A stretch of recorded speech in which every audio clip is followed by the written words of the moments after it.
hand over these client names without the permission of the Swiss government.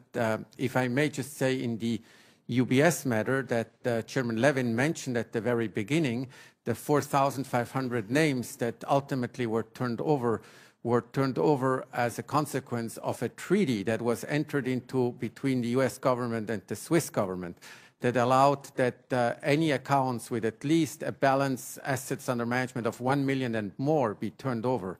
I would say that under the new double taxation treaty, the one that still needs to be ratified here in the Senate, and I urge you to ratify it as quickly as possible, you will get many more accounts, and you can get them quickly, and hopefully that the 1 million limitation, asset limitation, is not in that treaty. Do you foresee a consequence if the Justice Department used all the tools and carried it through the courts that you might face prosecution in this country for not complying with those subpoenas? Yes. So you have double jeopardy. Where would you like to spend time? That's a tough decision. I know.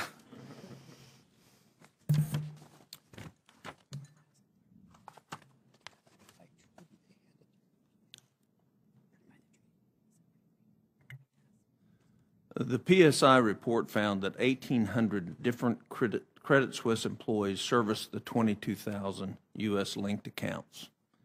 According to the committee's report, only 10 of the 1,800 employees were disciplined, and no one was fired. Is that an accurate statement? I think it is largely accurate, but maybe I could explain it. We did have a concentration of coverage of U.S. clients in a few areas. And the SALN desk, which is the area where we've seen the systematic, problematic behavior, was the area that had a specific focus on U.S. accounts. The larger group, the 1,800 number that's quoted, those were RMs throughout the bank. Typically, they had 1 or 2 U.S. clients, and so they weren't specifically focusing on the U.S., but they might have an account that might have been, say, an expat in Switzerland.